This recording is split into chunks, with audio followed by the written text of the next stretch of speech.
कहानी की शुरुआत में हम ईडन नाम के एक लड़के को देखते हैं जो अपने अपार्टमेंट में सो रहा होता है। तभी उसकी आंख एक अजीब सी आवाज से खुलती है जिसे सुनकर ईडन बहुत ज्यादा घबरा जाता है और वह सीधा जाकर दरवाजे में बने एक छोटे से होल से बाहर देखने लगता है, लेकिन बाहर कोई भी नहीं होता। जिसके बाद ईडन आकर टीवी ऑन कर देता है, मगर टीवी पर सिग्नल नहीं आ रहे थे और स्क्रीन पर एक इमरजेंसी वार्निंग चल रही थी। ये देखकर ईडन को कुछ अजीब लगता है कि अचानक सिग्नल कैसे चले गए और यह इमरजेंसी वार्निंग क्यों आ रही है। वह ये सोच ही रहा होता है कि तभी उसे बाहर से लोगों के तेज चिल्लाने की आवाज आने लगती है। वह फौरन खिड़की की तरफ भागता है और जैसे ही वह अपनी बालकनी में पहुंचता है तो उसके होश उड़ जाते हैं। वह देखता है कि लोग यहाँ वहां भाग रहे हैं जैसे कुछ बड़ा होने जा रहा हो। ईडन को कुछ समझ नहीं आ रहा होता कि यह सब क्या चल रहा है और तभी वह देखता है कि एक हेलीकॉप्टर उसके पास वाली बिल्डिंग से टकराकर क्रैश हो गया है। यह देखकर ईडन के पैरों तले जमीन खिसक जाती है और तभी उसकी नजर नीचे एक बच्ची पर पड़ती है जो भीड़ में शायद खो गई थी और अकेली खड़ी थी। ईडन उसे देखकर लोगों को उस बच्ची की मदद के लिए चिल्लाने लगता है, लेकिन अगले ही पल वह छोटी बच्ची अपने आसपास के लोगों पर हमला करना शुरू कर देती है और लोगों को काटने लगती है। यह देखकर ईडन समझ जाता है कि लोग ज़ॉम्बी बनते जा रहे हैं। डर के मारे ईडन जल्दी से बालकनी से निकलकर अपने अपार्टमेंट में घुस जाता है और तभी वहां एक आदमी ईडन के घर आता है। ईडन बहुत ज्यादा डर जाता है क्योंकि ईडन समझ रहा था कि यह भी ज़ॉम्बी है। दरअसल यह ईडन का पड़ोसी होता है और वह वहां ईडन को बताता है कि डरो मत, मैं ज़ॉम्बी नहीं हूं। वह कहता है कि मेरे सभी दोस्त ज़ॉम्बी बन गए हैं और उन्होंने मुझ पर हमला कर दिया था, लेकिन मैं उनसे खुद को बचाते हुए तुम्हारे घर में घुस गया। इसके बाद ईडन का पड़ोसी बाथरूम का पूछता है। ईडन उसे बाथरूम का रास्ता बता देता है और जब वह बाथरूम की तरफ जा रहा होता है तब ईडन उसकी गर्दन पर ज़ॉम्बी के काटने का निशान देख लेता है, जिसे देखकर ईडन समझ जाता है कि इसका पड़ोसी अब जल्द ही ज़ॉम्बी बनने वाला है। इसलिए ईडन अपनी सेफ्टी के लिए एक चाकू उठा लेता है। कुछ देर बाद ईडन का पड़ोसी बाथरूम से होकर आता है और वहां ईडन के हाथ में चाकू देखकर समझ जाता है कि ईडन मुझे ज़ॉम्बी समझकर मारने वाला है। तब वह ईडन से कहता है कि देखो, मैं ज़ॉम्बी नहीं हूं। ये कहते ही उसकी आंखें बदलने लगती हैं और यह देखकर ईडन समझ जाता है कि इस पर वायरस का असर होने लगा है। तब ईडन अपने पड़ोसी से कहता है कि मेरे घर से निकलो, नहीं तो मैं तुम्हें मार दूंगा। अब न चाहते हुए भी ईडन का पड़ोसी उसके घर से निकल जाता है। जब ईडन दरवाजे के होल से देखता है तो वहां मौजूद ज़ॉम्बी ईडन के पड़ोसी पर टूट पड़ते हैं। यह देखकर ईडन बहुत ज्यादा घबरा जाता है और वह जल्दी से दरवाजे को अच्छी तरह से लॉक कर देता है। कुछ देर बाद जब थोड़ी शांति होती है तो वह न्यूज रिपोर्ट सुनता है जो इस इन्फेक्शन के बारे में बता रही होती है। रिपोर्टर बताती है कि यह वायरस पूरे शहर में फैल चुका है, इसीलिए जो कोई भी इस वायरस से इन्फेक्टेड नहीं हुआ है उसे चाहिए कि वह बाहर बिल्कुल भी न निकले और अपने घर की सभी खिड़कियां और दरवाजे बंद करके अपने घर में रहे। तभी ईडन अपनी फैमिली को कॉल करने की कोशिश करता है, लेकिन सारी लाइनें बिजी होती हैं। जब वह अपनी मैसेज बॉक्स चेक करता है तो उसे अपने पेरेंट्स के कुछ मैसेज मिलते हैं।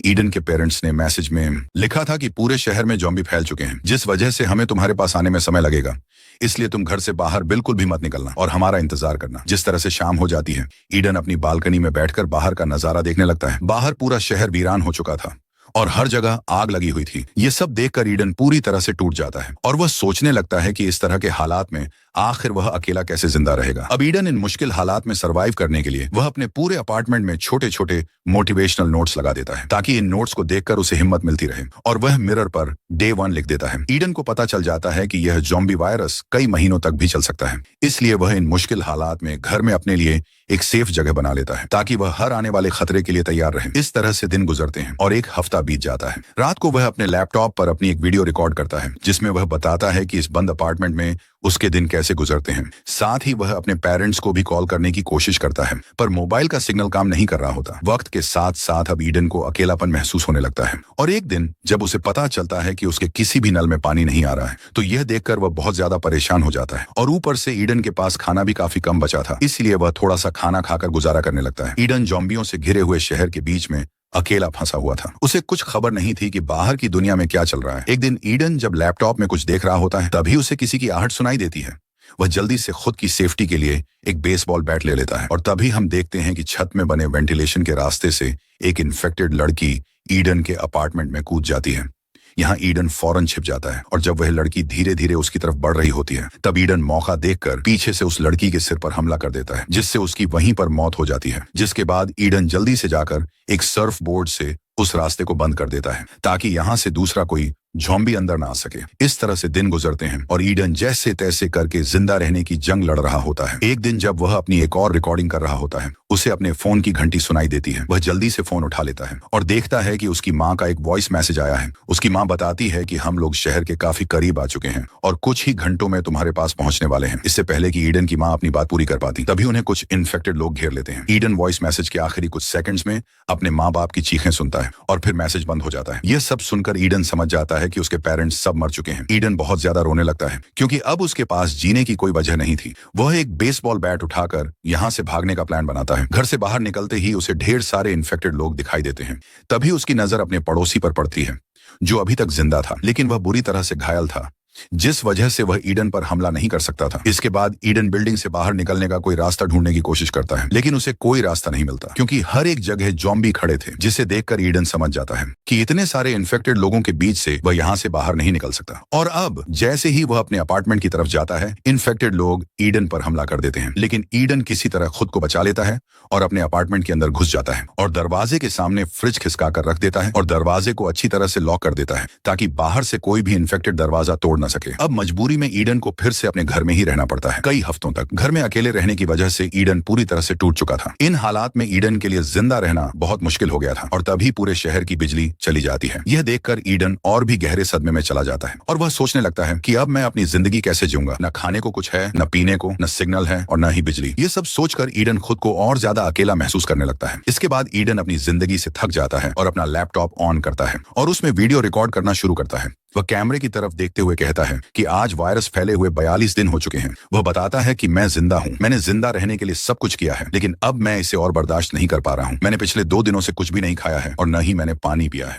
वह कहता है कि इस तरह जीने से बेहतर है मर जाना। इसके बाद वह इन मुश्किल हालात में 42 दिन जिंदा रहने के बाद सब कुछ खत्म करने का फैसला कर लेता है और जैसे ही वह खुद को फांसी लगाने ही वाला होता है, तभी उसकी नजर सामने वाली एक बिल्डिंग पर जाती है जहाँ वह एक लड़की को देखता है। इतने दिनों बाद किसी लड़की को देखकर ईडन पूरी तरह से हैरान रह जाता है और ईडन को जिंदगी जीने की एक नई उम्मीद मिलती है। लेकिन तभी उसका पैर कुर्सी से फिसल जाता है और वह कांपने लगता है। रस्सी टूट जाती है और ईडन की जान बच जाती है। इसके बाद ईडन तुरंत खिड़की के पास जाता है और उस लड़की को ध्यान से देखने लगता है। उसे अपनी आंखों पर यकीन नहीं हो रहा था कि उसने एक जिंदा लड़की को देखा है, क्योंकि वह पिछले 42 दिनों में किसी इंसान को देख रहा था। फिर वह लड़की भी ईडन को देखती है, लेकिन वह लड़की जल्दी से खिड़की बंद कर देती है क्योंकि उसने उसे ज़ॉम्बी समझ लिया था। अगले दिन ईडन फिर से खिड़की के पास जाता है जहां वह उस लड़की को दोबारा देखता है। अब इससे पहले कि वह लड़की फिर से ईडन को ज़ॉम्बी समझकर छिप जाए, ईडन जल्दी से एक कागज पर हाय लिखता है और उसकी तरफ हाथ हिलाता है। यह देखकर वह लड़की समझ जाती है कि ईडन ज़ॉम्बी नहीं बल्कि एक इंसान है और वह लड़की यह देखकर बहुत खुश हो जाती है। इसके बाद ईडन कागज के जरिए उस लड़की को अपना नाम बताता है। यह देखकर वह लड़की भी अपना नाम बताती है, ईवा। ईवा ईडन से पूछती है, क्या तुम्हारे पास खाने या पीने के लिए कुछ है? तब ईडन उसे बताता है कि मेरे पास खाने के लिए कुछ भी नहीं है, लेकिन पीने के लिए काफी पानी है। इसके बाद ईवा देखती है कि उसके घर के दरवाजे के पास ज़ॉम्बी आ गए हैं। इस वजह से ईवा पर्दा बंद करते हुए वहां से चली जाती है, लेकिन जाने से पहले ईडन कागज पर लिखकर ईवा से पूछता है, क्या हम कल भी ऐसे ही बात कर सकते हैं? जिस पर ईवा हाँ लिखकर जवाब देती है और चली जाती है। रात में ईडन को बहुत ज्यादा भूख लगती है और जब उसे खाने के लिए कुछ नहीं मिलता तो ईडन टूथपेस्ट खाने लगता है और इधर उधर टहलने लगता है। थोड़ी देर बाद तेज बारिश शुरू हो जाती है। तब ईडन बारिश का पानी जमा करने के लिए बर्तन बाहर रख देता है और खुद भी 42 दिनों बाद बारिश के पानी से नहाने लगता है। 42 दिनों में ईडन की दाढ़ी भी काफी बढ़ चुकी थी, इसलिए वह अपनी दाढ़ी को शेव करता है। अगले दिन ईडन खुद को बहुत थका हुआ महसूस करता है और लड़की के सामने आ जाता है। ईवा उसे देखकर उसे पसंद करने लगती है। ईडन एक कटोरे के साथ रस्सी बांधता है और उसे ईवा के अपार्टमेंट की तरफ फेंक देता है, जिसे ईवा पकड़ लेती है। इसके बाद ईडन उस रस्सी में पानी की 2 बोतलें बांधता है और उसे ईवा की तरफ धकेल देता है,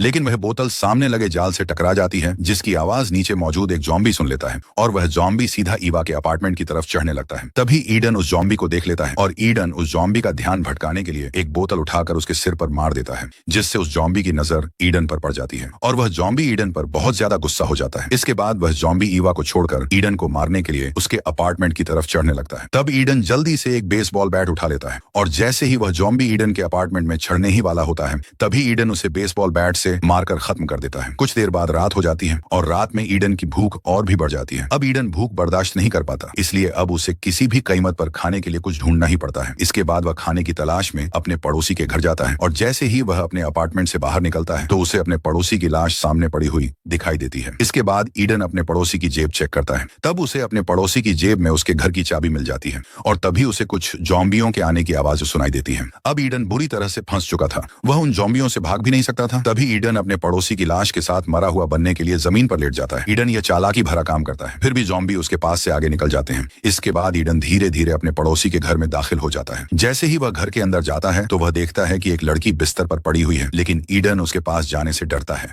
इसलिए वह पहले उस लड़की पर एक हेलमेट गिरा देता है, यह देखने के लिए कि यह लड़की जिंदा है है या मरी हुई, लेकिन हेलमेट गिरने के बाद भी वह लड़की जरा भी नहीं हिलती। ये देखकर ईडन समझ जाता है कि वह लड़की मर चुकी है। इसके बाद ईडन सीधे किचन में जाता है, जहां उसे थोड़ा सा खाना मिल जाता है। और जब ईडन पूरे घर की जांच करता है तो उसे बहुत सी ऐसी चीजें मिलती हैं जिनकी उसे जरूरत थी। तो ईडन उन सब चीजों को एक बैग में भर लेता है, और जैसे ही ईडन वहां से निकलने ही वाला होता है तभी एक इन्फेक्टेड उस पर हमला कर देता है। अब इससे पहले कि वह इन्फेक्टेड ईडन को काट पाता, ईडन टेबल लैंप से उस जॉम्बी के सिर पर वार कर देता है। लेकिन इस हमले से जॉम्बी को ज्यादा नुकसान नहीं होता और अब वह जॉम्बी ईडन पर हमला करने लगता है। तब ईडन एक आइस एक्स का इस्तेमाल करके उस इन्फेक्टेड को हमेशा के लिए मार देता है। इसके बाद जब वह बाहर आता है तो वह देखता है कि बाहर बहुत सारे जॉम्बी मौजूद हैं, जहां से ईडन धीरे धीरे उन जॉम्बियों से बचते हुए अपने अपार्टमेंट में वापस घुस जाता है। जैसे ही वह घर पहुंचता है वह जल्दी से अपने कपड़े उतार देता है और अपने पूरे शरीर को चेक करने लगता है कि कहीं जॉम्बी ने उसे काट तो नहीं लिया, लेकिन उसका शरीर पूरी तरह से सुरक्षित होता है। ये देखकर ईडन बहुत खुश हो जाता है। इसके बाद वह पड़ोसी के घर से लाए हुए बैग को चेक करता है, जिसमें उसे 2 वॉकी टॉकी मिलते हैं। ये देखकर ईडन फैसला करता है कि वह इनमें से एक वॉकी टॉकी ईवा को देगा ताकि ईवा उससे संपर्क कर सके। इसके बाद ईडन अपने कपड़ों से एक रस्सी बनाता है और बालकनी से नीचे उतरने लगता है। जैसे ही वह जमीन पर पहुंचता है ईडन चुपचाप आगे बढ़ने की कोशिश करता है। ईडन के चारों तरफ बहुत सारे जॉम्बी मौजूद होते हैं। तभी ईडन चुपचाप एक वॉकी टॉकी ईवा के अपार्टमेंट में फेंक देता है। वॉकी टॉकी से आवाज आने लगती है, जिसे सुनकर इन्फेक्टेड लोग उस आवाज की तरफ बढ़ने लगते हैं और इस तरह जॉम्बी ईडन का पीछा छोड़ देते हैं। ईडन जल्दी से एक बालकनी पर चढ़ जाता है और वहां छिप जाता है। रात के अंधेरे की वजह से जॉम्बी ईडन को देख नहीं पाते और वहां से जाने लगते हैं। इसके बाद ईडन वापस अपने अपार्टमेंट में आ जाता है। अगले दिन ईवा वॉकी टॉकी पर ईडन से बात करना शुरू करती है। वॉकी टॉकी पर ईवा की आवाज सुनकर ईडन बहुत ज्यादा खुश हो जाता है। इसके बाद ईडन ईवा से कहता है कि मैंने पिछले 3 दिनों से कुछ भी नहीं खाया है और भूख की वजह से मेरी हालत बहुत खराब हो रही है। तब ईवा भी उसे बताती है कि मैं भी पिछले 2 दिनों से भूखी हूँ। इसके बाद दोनों काफी देर तक बातें करते हैं और बातों बातों में रात हो जाती है। इसके बाद ईवा कहती है कि रात हो गई है और अब मैं सोने जा रही हूँ। यह कहकर वह ईडन से संपर्क बंद कर देती है। अब यहाँ ईडन भूख और ज्यादा बर्दाश्त नहीं कर पाता, इसलिए वह इस बिल्डिंग को एक्सप्लोर करने का फैसला करता है ताकि उसे खाने के लिए कुछ मिल सके। वह अपने बाथरूम की वेंटिलेशन का रास्ता खोलता है और बाथरूम की वेंटिलेशन खुल जाती है। ईडन वेंटिलेशन के रास्ते अंदर घुसता है और अपने पड़ोसी के घर में पहुंच जाता है। जैसे जैसे वह आगे बढ़ता है तो उसे एक इन्फेक्टेड की लाश दिखाई देती है, जो शायद ऑक्सीजन की कमी की वजह से मर चुका था। यह देखकर ईडन पूरी तरह से डर जाता है, लेकिन फिर भी वह किसी तरह हिम्मत करके आगे बढ़ता है और अपने पड़ोसी के बाथरूम तक पहुंच जाता है। लेकिन जैसे ही वह जमीन पर उतरता है तो उसे एक लंबा खून का निशान दिखाई देता है। उसी निशान का पीछा करते हुए जब वह सामने की तरफ देखता है और पर्दा हटाता है तो वहां कोई भी नहीं होता। अब ईडन धीरे धीरे आगे बढ़ता है और पूरे घर की जांच करना शुरू करता है। जब वह किचन में पहुंचता है तो वहां उसे बहुत सारा खाना मिल जाता है। इसके बाद ईडन ईवा से संपर्क करता है और उसे बताता है कि उसे बहुत सारा खाना मिल गया है। यह सुनकर ईवा को गुस्सा आ जाता है और वह ईडन से कहती है, तुम बिना मुझसे पूछे इस घर में कैसे घुस गए? तुम्हारी जान को वहां खतरा हो सकता था। ईडन उसे जवाब देता है, मेरी फिक्र मत करो, यहाँ कोई भी नहीं है। इसके बाद ईवा ईडन से कहती है कि मैं भी तुम्हारे पास आना चाहती हूँ, लेकिन ईडन उसे समझाता है कि अभी मेरे पास मत आओ, इस तरह तुम्हें खतरा हो सकता है। जब मैं इस घर से निकल जाऊंगा तो मैं तुम्हें सुरक्षित अपने घर ले आऊंगा। तब ईवा उसकी बात मान लेती है और ईडन से अपना ख्याल रखने को कहती है। अब ईडन के पास खाना था, इसलिए वह अपने अपार्टमेंट में वापस जाने का फैसला करता है।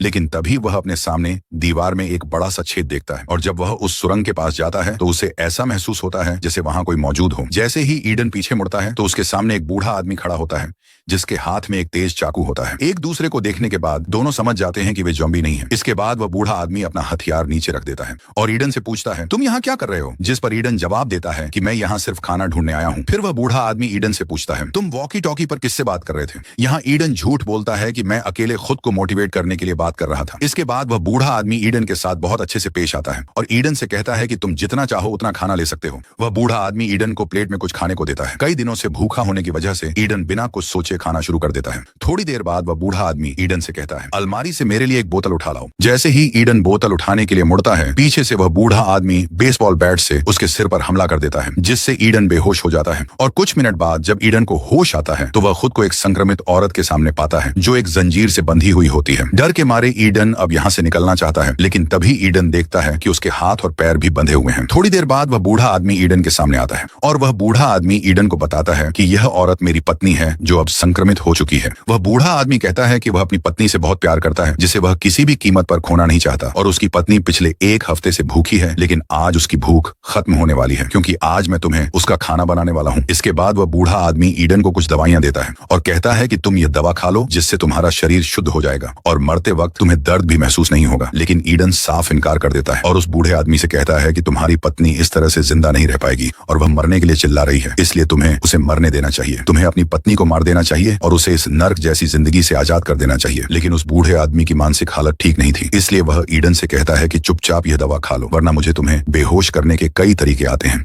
यहाँ ईडन दवा खाने से मना कर देता है। इसके बाद वह बूढ़ा आदमी ईडन को बेहोश करने के लिए अपने औजार लेने चला जाता है। यहाँ ईडन समझ जाता है कि अगर उसने अभी कुछ नहीं किया तो वह जल्द ही मारा जाएगा, इसलिए वह खुद को वैसे ही छोड़ देता है और दरवाजे के पीछे छिप जाता है। अब जैसे ही वह बूढ़ा आदमी दरवाजे की तरफ आता है वह ईडन को मारने आता है। तभी ईडन बहुत चालाकी से उस बूढ़े आदमी को पकड़ लेता है और उसे उसकी पत्नी की तरफ धक्का दे देता है। इसके बाद उस बूढ़े आदमी की पत्नी उस पर हमला कर देती है और उसे काटने लगती है। यहाँ ईडन उन दोनों को अंदर ही छोड़ देता है और कमरे का दरवाजा बंद कर देता है और अपना सामान पैक करता है और अपने अपार्टमेंट के लिए निकल जाता है। फिर ईवा उसे वॉकी टॉकी के जरिए बताती है कि मेरा अपार्टमेंट संक्रमित हो चुका है। यह सुनते ही ईडन जल्दी से ईवा को बचाने के लिए अपने अपार्टमेंट की तरफ जाता है। जब ईडन अपने अपार्टमेंट पहुंचता है तो वह अपार्टमेंट की बालकनी में जाता है तो वह अपने सामने एवा को देखता है। वह देखता है कि एवा बालकनी में फंसी हुई है और उसके पास बाहर निकलने का कोई रास्ता नहीं है। अब यहाँ ईडन एवा को बचाने के लिए चादरों से बनी एक रस्सी का इस्तेमाल करता है और नीचे उतरने की कोशिश में खुद गिर पड़ता है और तभी एक संक्रमित उस पर हमला करने के लिए उसकी तरफ दौड़ता है। अब ईडन खुद को बचाने के लिए एक शॉटगन उठाता है और उस संक्रमित को मार देता है, लेकिन गोलियों की आवाज इमारत में मौजूद बहुत से संक्रमित लोगों तक पहुंच जाती है और वे सभी ईडन को मारने के लिए इमारत से कूदने लगते हैं। अब यहाँ ईडन खुद को बचाने के लिए सीधा एवा के अपार्टमेंट की तरफ दौड़ता है, जहाँ एवा भी उसे बचाने के लिए चादरों से बनी एक रस्सी नीचे फेंकती है। ईडन अब इस रस्सी की मदद से ऊपर चढ़ने लगता है, लेकिन तभी एक संक्रमित भी उस रस्सी को पकड़ लेता है और ईडन के पीछे पीछे ऊपर चढ़ने लगता है। अब यहाँ ईडन चालाकी से एक अपार्टमेंट की बालकनी में कूद जाता है और जल्दी से चाकू की मदद से उस रस्सी को काट देता है, जिससे वह संक्रमित बहुत ऊंचाई से नीचे गिर जाता है और मर जाता है। अब यहाँ एवा भी एक अपार्टमेंट की बालकनी से नीचे कूद जाती है, जिससे वह संक्रमित बहुत ऊंचाई से नीचे गिर जाता है और मर जाता है। ईडन आवा से कहता है कि यहाँ रुकना सही नहीं है, अगर हम यहाँ रुके तो इन्फेक्टेड हमें जल्द ही पकड़ लेंगे। इसके बाद दोनों यहाँ से निकलने के लिए आगे बढ़ते हैं और ज़ॉम्बियों से लड़ने के लिए तैयार हो जाते हैं। जब वे अपार्टमेंट के दरवाजे तक पहुंचते हैं तो दोनों दरवाजा खोलते हैं और दरवाजे के पीछे छिप जाते हैं। जैसे ही दरवाजा खुलता है कुछ इन्फेक्टेड बिना उन्हें देखे अपार्टमेंट के अंदर घुस जाते हैं और इसी मौके का फायदा उठाकर दोनों वहां से बाहर निकल जाते हैं। यहाँ ईडन उस अपार्टमेंट के दरवाजे का लॉक भी तोड़ देता है ताकि जो ज़ॉम्बी उन्हें मारने के लिए अंदर घुसे थे वे बाहर निकलकर दोबारा उन्हें मार न सकें। अब ये दोनों यहाँ से भाग निकलते हैं, लेकिन रास्ते में एक और ज़ॉम्बी ईडन पर हमला कर देता है। यहाँ दोनों के बीच काफी देर तक लड़ाई होती है और आखिर में वे दोनों सीढ़ियों से नीचे गिर जाते हैं। यहाँ आवा हिम्मत जुटाती है और उस इन्फेक्टेड को मार देती है। अब ये दोनों फिर से आगे बढ़ते हैं और रास्ते में कई इन्फेक्टेड को मारते हुए आगे निकलते हैं। अब ईडन अपने अपार्टमेंट के बहुत करीब पहुंच चुका होता है और जैसे ही ये दोनों अपने अपार्टमेंट में घुसने वाले होते हैं तभी पीछे से एक बहुत ताकतवर इन्फेक्टेड आ जाता है। यहाँ ईडन अपनी जान की परवाह किए बिना आवा को अपार्टमेंट के अंदर धकेल देता है और खुद उस ताकतवर इन्फेक्टेड से लड़ने लगता है। कुछ देर बाद ईडन जल्दी से अपार्टमेंट के अंदर आ जाता है और दरवाजा लॉक कर देता है और दरवाजे के सामने अलमारी रख देता है ताकि इन्फेक्टेड दरवाजा तोड़ न सके। अब यहाँ ईडन आवा से कहता है कि मुझसे दूर रहो और बेसबॉल बैट पकड़कर मुझे मार दो, क्योंकि मैं इन्फेक्टेड हो चुका हूँ। जल्द ही मैं अपने ऊपर से कंट्रोल खो दूंगा और मैं इन्फेक्टेड होने के बाद तुम्हें नुकसान नहीं पहुंचाना चाहता, इसलिए तुम्हें मुझे मारना होगा। लेकिन आवा ऐसा करने से मना कर देती है क्योंकि ईडन ने उसकी जान बचाने के लिए अपनी जिंदगी को खतरे में डाला था। जब आवा ईडन को मारने से मना कर देती है तो ईडन बिल्डिंग से कूदकर खुद को मारने का फैसला कर लेता है।